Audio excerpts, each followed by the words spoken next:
2-3 দিন আগেই এই গত রোববার আমরা একটা ভিডিও করেছিলাম এই খেলার আড্ডার তরফ থেকে। সেখানে বলেছিলাম যে জাসপ্রীত বুমরার প্রেজেন্ট ইনজুরি কন্ডিশন, কিংবা তিনি চ্যাম্পিয়ন্স ট্রফিতে খেলতে পারবেন কিনা, কিংবা তার ক্রিকেট ফিউচার নিয়ে ওই জায়গায় আমরা আলোকপাত করেছিলাম, বিশ্লেষণ করেছিলাম বা কিছুটা প্রেডিকশনও করেছিলাম বলা চলে।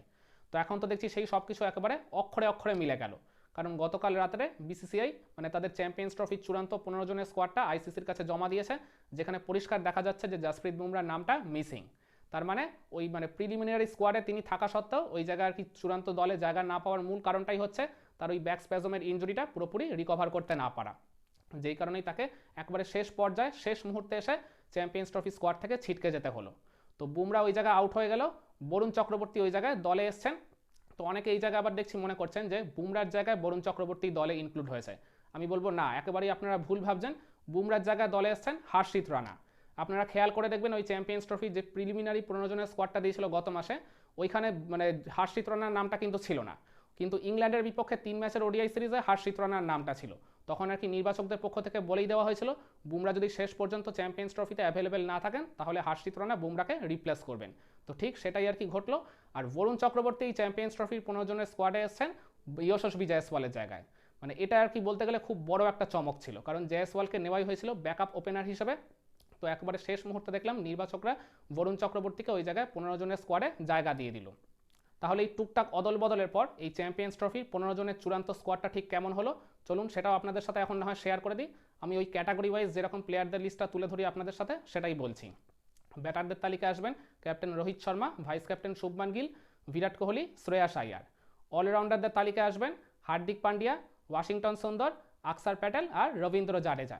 উইকেট কিপারদের তালিকায় আছেন দুজন, ওই মানে ঋষভ পান্ত আর কে এল রাহুল। আর বোলারদের লিস্টে আছেন মোহাম্মদ শামি, আশদীপ সিং, হর্ষিত রানা, বরুণ চক্রবর্তী আর কুলদীপ যাদব। তাহলে এই হচ্ছে ভারতের 15 জনের চূড়ান্ত স্কোয়াড ওই চ্যাম্পিয়ন্স ট্রফির জন্য। এছাড়াও 3 জন ক্রিকেটারকে ওই জায়গায় সবসময় রেডি থাকতে বলা হয়েছে, যদি কোনো চোট আঘাতজনিত কোনো সমস্যা ওই জায়গায় আর কি দেখা যায় টুর্নামেন্ট চলাকালীন, তাহলে এই 3 ক্রিকেটার যেন সঙ্গে সঙ্গে রিপ্লেসমেন্ট হিসেবে ওই দুবাইতে উড়ে যেতে পারেন। কিন্তু এরা ট্রাভেলিং রিজার্ভ নয়, এরা আর কি ইন্ডিয়াতেই থাকবেন। তো এই 3 জন ক্রিকেটার হলেন ওই মোহাম্মদ সিরাজ, শিবম দুবে আর যশস্বী জয়সওয়াল।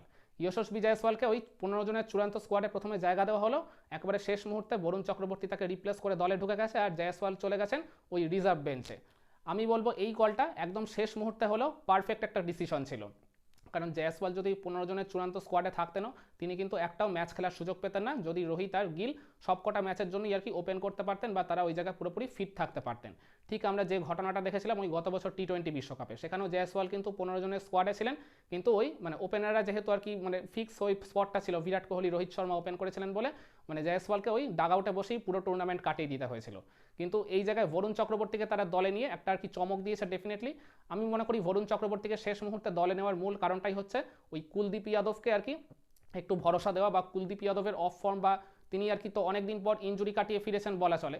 একটা ম্যাচ তিনি খেলেছেন ইংল্যান্ডের বিপক্ষে ফার্স্ট ওয়ানডেটায়, সেখানে কিন্তু আর কি মোটেও মানে কুলদীপের সেই মানে চেরা ছন্দে তাকে কিন্তু দেখা যায়নি বোলিং করতে। আর অপরদিকে বরুণ চক্রবর্তী কিন্তু দুর্দান্ত ছন্দে রয়েছেন। মানে এই ভারত যে লাস্ট 3খানা টি-20 সিরিজ খেলেছে তার প্রত্যেক কটাতেই Varun Chakravarthy highest wicket taker ছিলেন। আর এছাড়া তার বোলিং ভ্যারিয়েশনও ওই জায়গায় অপোনেন্ট টিম একেবারেই পড়তে পারছে না বলা চলে। তো এই সব কিছু মিলিয়ে বরুণ চক্রবর্তীকে ওই কুলদীপ যাদবের ব্যাকআপ হিসেবেই এক প্রকার নিয়ে যাওয়া হচ্ছে। হয়তোবা কুলদীপ যাদবকেই প্রথম একটা বা 2টা ম্যাচের সুযোগ দেওয়া হবে, যদি তিনি পারফর্ম করতে ব্যর্থ হন তখন ডেফিনেটলি ভারত বরুণ চক্রবর্তীকেই খেলাবে বলে আমি মনে করি। কিংবা বরুণ চক্রবর্তীকে যদি ম্যাচ নাম্বার 1 থেকেও খেলায় চ্যাম্পিয়ন্স ট্রফিতে তাহলে এতটুকু অবাক হওয়ার কিছু থাকবে বলে মনে হয় না আমার।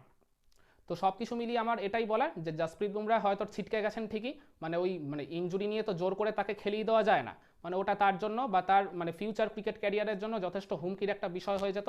ওই কোচ গৌতম গম্ভীর শুরুতে আর কি যতই এরকম উদ্ভট বা অবাস্তব কথা বলুন না কেন যে আর কি জাসপ্রীত বুমরাকে শুধু বেছে বেছে ইম্পর্টেন্ট ম্যাচগুলো খেলানো হবে, পাকিস্তানের বিপক্ষে ম্যাচ কিংবা সেমিফাইনাল বা ফাইনালের ম্যাচগুলো পুরোপুরি ফিট না হওয়া সত্ত্বেও 50% বা 60% ফিট হয়, ওইটা আর কি পুরোপুরি এক প্রকার বলতে গেলে অবাস্তব কথা ছিল। মানে যেটার সাথে আমিও তখন ওই ভিডিওটা একেবারে এগ্রি করিনি, আর বিসিসিআইয়ের উচ্চপদস্থ কর্মকর্তারাও একেবারেই ওই আর কি গম্ভীরের ওই সিদ্ধান্তের সাথে শুরু থেকেই তারা অমত করছিলেন। তো যাই হোক সেইটা আর কি না হয় আমি বলবো বেশ ভালোই হয়েছে। তো জাসপ্রীত বুমরাকে ছাড়াও যে 15 জনের স্কোয়াডটা রয়েছে ভারতের, এটাও কিন্তু যথেষ্ট ভালো একটা দল।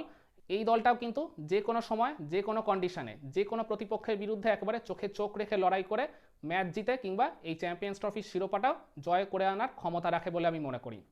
তো বুমরার নেই এটা আমাদের দলের জন্য অনেক বড় একটা সেটব্যাক, অনেক বড় ড্রব্যাক। কারণ জাসপ্রীত বুমরা যদি ভারতের এই স্কোয়াডে থাকতেন তো ডেফিনেটলি তিনি তো নিয়ম করে প্রত্যেক ম্যাচের একাদশে থাকতেনই। তো ওইখানেই আমরা বলতে গেলে অপোনেন্টের থেকে ওই 20 বা 30% এগিয়ে থেকে অ্যাডভান্টেজ অবস্থায় শুরু করতে পারতাম। তো সেইটা আমাদের জন্য ডেফিনেটলি একটা অনেক বড় আর কি ধাক্কা বলা চলে। কিন্তু তারপরে আমি আবারও বলছি, এই বুমরাকে ছাড়াও যে 15 জনের চূড়ান্ত স্কোয়াডটা হয়েছে এটাও কিন্তু যথেষ্ট চ্যাম্পিয়ন হওয়ার মতোই একটা দল বলা চলে। তো আপনারা কি মনে করেন, জাসপ্রীত বুমরাকে ছাড়া ভারতের এই 15 জনের যে চূড়ান্ত দল বা স্কোয়াডটা যাচ্ছে চ্যাম্পিয়ন্স ট্রফি খেলতে, এই দলটা নিয়ে আপনি কতটা আশাবাদী? আপনিও কি আমার মতোই মনে করেন এই দলটারও ওই চ্যাম্পিয়ন্স ট্রফির শিরোপা জিতে আনার প্রবল ক্ষমতা রয়েছে? কমেন্ট করে আপনার মতামতটা জানাবেন নাকি?